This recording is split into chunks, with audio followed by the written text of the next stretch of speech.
अभी हाल ही में देखा गया कि जो स्वयं को अंबेडकर का अनुयायी मानते हैं वो मनुस्मृति दहन दिवस मनाए हैं। तो इस पे आप क्या कहेंगे? आखिर ये इतना इस पुस्तक के प्रति इन लोगों की जो गलत विचार हैं, तुच्छ विचार हैं, इस पे आप क्या कहेंगे? देखिए, ऐसा है, दो बातें समझनी होगी हमको। जी। एक तो अम्बेडकरवादी और दूसरा मनुस्मृति। जी। पहले हम अम्बेडकरवादी पे आते हैं। अम्बेडकरवादी वो लोग हैं जो दलित समाज के संपन्न आगे निकल गए लोग हैं। दलित समाज के वो व्यक्ति जो आगे निकल गए हैं वो नहीं चाहते हैं कि उसी समाज के जो पीछे छूटे हुए हैं वो भी आगे आएं। तो उनकी एक पॉलिसी है, एक षड्यंत्र है कि वो एक प्रोपेगेंडा फैला रहे हैं कि दलित समाज बनाम सवर्ण समाज को लड़ा के इसी में उलझा के रखें।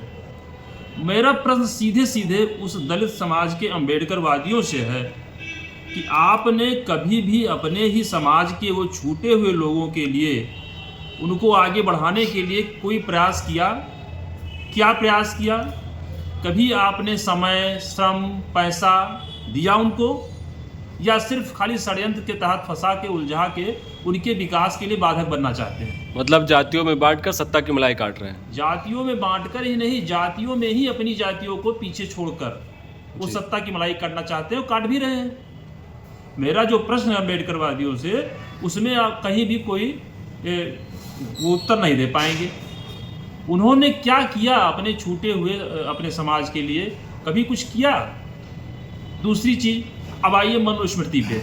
मनुस्मृति एक ऐसी पुस्तक है, एक ऐसी पवित्र पुस्तक है जो पुराने समय से, कह लीजिए, एक संविधान है। जो आज का संविधान जिन बातों को बताता है वो हमारी पूर्व में ही मनुस्मृति ने बता दिया था कि समाज में जीना है तो ऐसे जीना है, किसी के साथ कैसे व्यवहार करना है, बड़ों के साथ कैसा व्यवहार करना है, छोटों के साथ कैसा व्यवहार करना है, संपत्ति का अधिकार क्या होता है, ठीक है, ये सारी बातें उसमें बताई गई। तो आखिर नफरत इतना क्यों है? मैं बता तो रहा हूँ कि ये केवल अपने बिरादरी के अपने लोगों को, वो छूटे हुए दलित भाइयों को आगे ना आने पावें, इससे उनका हक न मारा जाए, इसलिए ये एक नया प्रोपेगेंडा लाए हैं कि मनुस्मृति को जो है बता रहे हैं कि ये हमारे खिलाफ है। आप बताइए, अगर मनुस्मृति इनके खिलाफ है, दलित समाज के खिलाफ है, पिछड़ी समाज के खिलाफ है, तो ये आगे क्यों बढ़ गए? इनके बीच के लोग, कुछ लोग तो आगे बढ़े, इसको आप मानते हैं नहीं मानते? कहाँ से बढ़ गए? मनुस्मृति के होते हुए कैसे आगे बढ़ गए? तो हम उन दलित भाइयों से कह रहे हैं जो भी पीछे हैं वो पीछे ना रहें, आगे आवें, और जो लोग आपका हक मार रहे हैं, आपके अगड़े भाई, उनसे अपना हक मांगिए। मनुस्मृति दहन करने से कोई फायदा नहीं है। आपने कहा कि उनसे अपना हक मांगिए जो आपके दलित भाई हैं, लेकिन ये देखा जाता है कि ये लोग जब आरक्षण की बात आती है तो ये एकजुट होकर उसका समर्थन करते हैं, आरक्षण मांगते हैं। तो आरक्षण किससे मांग रहे हैं? एक बात आपको मतलब बताएंगे हम। मेरी बात सीधे उन दलित भाइयों के लिए है जो पीछे छूटे हुए हैं। जी।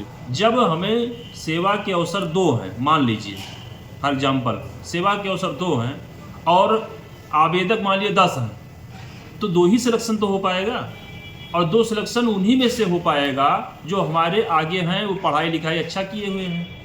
8 तो वैसे छूट जाएंगे। तो जब ये 2 आगे आ चुके हैं तो इनको आरक्षण छोड़ देना चाहिए 8 के लिए, तो 2 अभी लिए बैठे हुए हैं। तो यहाँ पे स्थिति ये है कि इनका हक इनके बड़े भाई लोग ही मार रहे हैं। बड़े भाई इन द सेंस जो आगे निकल चुके हैं, अगड़े हो गए हैं उसी समाज के, इनका हक तो वो मार रहे हैं, वो खा रहे हैं। आरक्षण की बात अगर की जाए तो इनको आरक्षण छोड़ना चाहिए, और जो ज़रूरतमंद हैं, जिनको चाहिए, उनको आप आगे लाने के लिए अवसर दीजिए। मतलब आप आरक्षण के समर्थक हैं? ना, आरक्षण के समर्थक नहीं है जी। हम उस व्यवस्था के समर्थक हैं जिससे जो पीछे छूटे हुए हैं वो भी आगे आ जाएं। रही बात मनुस्मृति को बुरा मानते हैं, मनुस्मृति ने समाज को 4 वर्णों में विभाजित किया है। शूद्र, वैश्य, क्षत्रिय, ब्राह्मण, सबका अलग अलग काम है। अब आप बताइए कि चाहे वो भारत हो या दुनिया के कोई भी देश हो, एक देश का नाम केवल बता दें जहां ये चारों व्यवस्थाएं नहीं है। और इनसे मेरा कहना है, इन अम्बेडकरवादियों से मेरा कहना है कि मनुस्मृति को आप नहीं मानते हैं तो किसको मानते हैं? कोई ये जो 4 व्यवस्थाएं मनुस्मृति ने दी है, इसमें से एक भी आपने हटा के देश को आगे चलाने का प्रयास किया? देश आगे चल पाया? या इन 4 के अलावा आप 5वां कोई व्यवस्था लाए हो, इन 5 व्यवस्था से कोई देश चल पाया हो या भारत चल पाया? आप कुछ कर नहीं पाए हैं। मनुस्मृति एक ऐसा प्रमाणिक पुस्तक है कि जिसमें अपडेशन के चांस भी नहीं है कि अपडेट किया जाए उसको। संविधान में तो धाराएं बदलती रहती है ना, लेकिन उसमें कोई व्यवस्था ऐसी नहीं की गई है, कोई छोड़ा ही नहीं गया है, ज़रूरत भी नहीं पड़ रही है कि उसको अपडेट किया जाए। तो अम्बेडकर वादियों से मेरा ये कहना है कि सबसे पहले आप अपने बिरादरी के लोगों का जो हक मार रहे हैं उनका हक उनको दीजिए, वो भी आगे आवे। उसके बाद में मनुस्मृति दहन दिवस मनाइए या अम्बेडकर का कुछ भी मनाइए। एक चीज़ और कहता हूँ मैं कि अगर आप मनुस्मृति का दहन करते हैं तो हमारी भावनाओं को ठेस पहुँचता है। क्या मैं भी अम्बेडकर की प्रतिमा जलाऊं, मूर्तियाँ तोड़ूं तो आपकी भावनाओं को ठेस नहीं पहुँचेगा? तो इसलिए मेरा कहना है कि सबसे पहले जिनका आप हक मार रहे हो उनका हक दो, उसके बाद में आप मेरी बराबरी करना और मुझसे बातें करना। उसके पहले तुम मुझसे बात करने लायक नहीं हो अम्बेडकरवादियों। ये लोग ये भी कहते हैं कि हमारा 5000 वर्षों से शोषण हुआ है, हमको पानी पीने नहीं दिया गया। तो क्या ये सही है या एक कपोल कल्पना है ये? अगर चलिए 5000 वर्षों से इनका शोषण हुआ जी, तो खाली पानी पीते थे, इनके पानी पीने पर रोक लग गया। पानी पी के कोई व्यक्ति कितना दिन जिंदा रह सकता है? 2 दिन, 4 दिन, 10 दिन, इससे अधिक भी कोई जिंदा रह सकता है? इनको पानी नहीं मिला और चीज़ मिलता था, नहीं भोजन मिलता था इनको। शोषण इनके कहने का मतलब है कि जो हमारा शोषण किया गया, ना हमें आगे बढ़ने दिया गया, ना हमें जो है पढ़ाई शिक्षा नहीं दी गई, ये सब शोषण का मामला है इनका। अरे भाई, आप 100 साल पहले चले जाइए, भारत भी गरीब था। भारत में हर जनमानस गरीब था, चाहे वो समण रहा हो, चाहे क्षत्रिय बिरादरी रहा हो या दलित समाज रहा हो, वो भी गरीब था। आप जिन परिस्थितियों में जी रहे हो उनकी बात क्यों नहीं करते हो? 5000 वर्ष पहले आप क्या जानते हो? इतिहास तो आपने पढ़ा नहीं होगा, इतिहास तो जानते नहीं होगे। और फिर अगर पानी पीने की इतनी दिक्कत हुई आपको, तो नदियाँ थी, झरने थे, तालाब थे, उसमें तो कोई रोकने नहीं जाता था, वहाँ पानी पी लेते।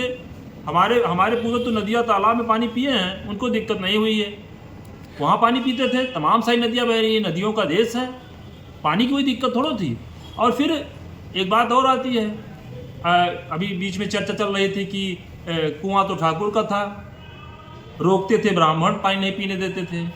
अरे भैया, कुआं खोदता कौन था? कुआं तो ही सब तो खोद रहे हो, इतना बड़ा इंजीनियर अगर रहे हो, कुआं खोद सकते रहे हो, तो यह कुआं अपना तो नहीं खोद सकते रहे हो?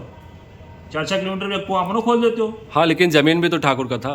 अरे भैया, तो ये मानते हो जमीन ठाकुर का था, तो ठाकुर ने अपना कुछ गंवाया होगा तब जमीन बनाया होगा ना जी। बिना कुछ गंवाए तो ठाकुर ने बनाया नहीं।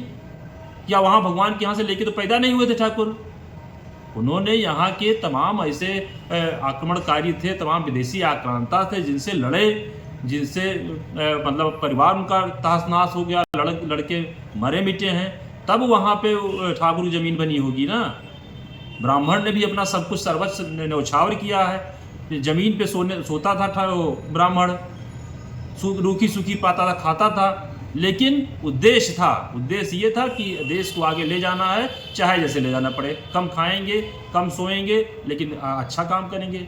आपने ये चीज़ें, ये सोच क्यों नहीं पैदा की अपने अंदर? और जिन्होंने पैदा की उनको बताओ आगे न गया हो, जिन्होंने चाहा।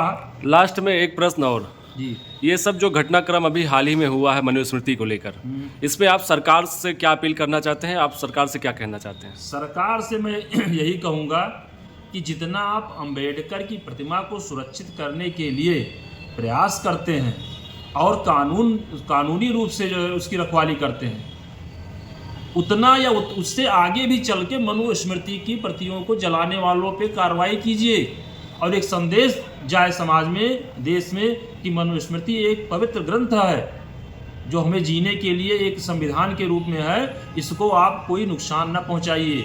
केवल अंबेडकर को ही सुरक्षित करके आप समाज को सुरक्षित नहीं कर सकते हैं। मेरी लास्ट में एक बार फिर अपील है कि जो भी मनुस्मृति को जलाए हैं और जलाते हैं उन पर कार्रवाई होनी चाहिए, मुकदमा होना चाहिए और जेल होना चाहिए।